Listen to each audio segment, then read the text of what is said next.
Welcome to JHEP's lesson on bubble sorts. This is mainly for AQA, but OCR, MEI and Edexcel have some bits which are relevant to them. The last bit on efficiency really isn't relevant to them, but hey. So the first thing we need to go through is actually a bit of terminology. We need to distinguish the difference between comparisons and swaps and passes.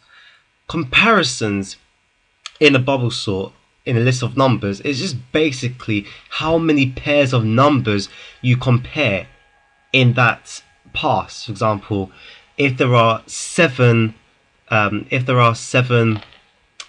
numbers, there will always be 6 passes. If there are 3 numbers, there will always be 6 comparisons, more like. If there are 6 numbers, there will be 5 comparisons. If there are 3 numbers, there will be 2 comparisons. There are always 1 less comparisons than numbers, if you want to put it like that. For swaps, it's basically how many pairs of numbers did we swap. So, for example, if we had 6 and 7, and we swap them around to make 7 and 6, that makes a swap. Next second to last one is a pass, and it's basically how many times did we have to go through the list of numbers before the list was in ascending or descending order. You'd understand that as we go on to bubble sorts in a minute, but basically the numbers are all jumbled up and we need to make sure that they are in ascending or descending order, the way the exam question asked. And terminating is basically a check to see if everything is in ascending or descending order.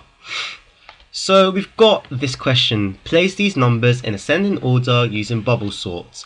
Usually they may just say you only need to show each pass, the result after each pass. So what we do, over here I've just done it again so that I can move the numbers.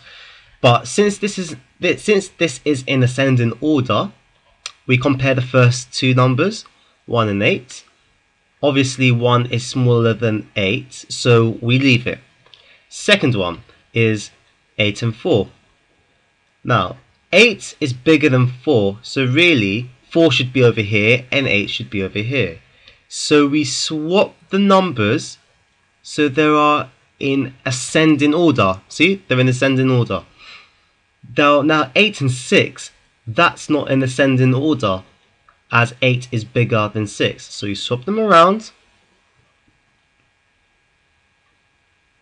And then 8 and 2, that's not in ascending order, so you swap it around again. 8 and 7, that's not in ascending order, so you swap it around again. Okay, and that is our first pass. That's our first pass. And we have made 1, 2, 3, 4, 5, 6. We have made 5 comparisons. And if you want to remember, we did 4 swaps. I should think. 1, 2, 3, 4. 4 swaps.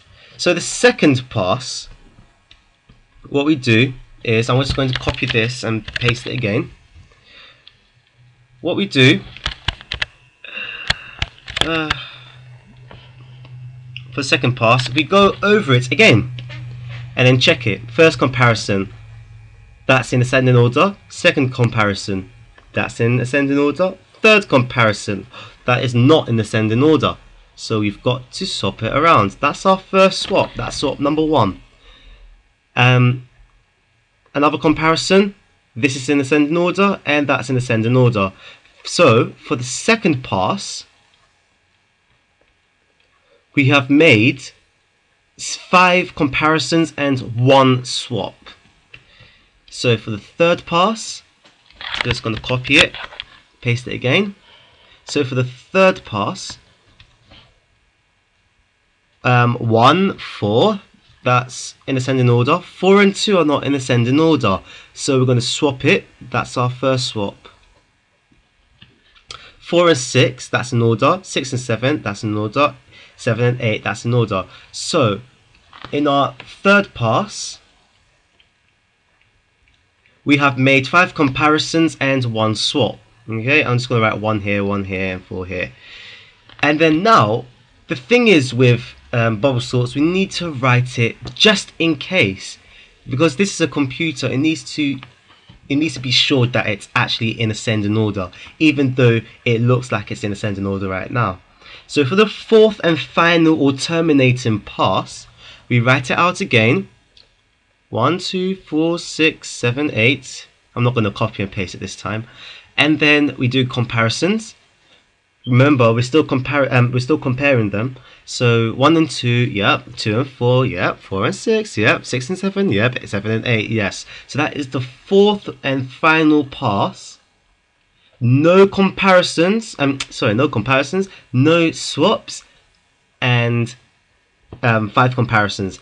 And that will be our final one. Remember, for AQA, you need to write that to get the mark. I'm sure that it is the same for Edexcel as well.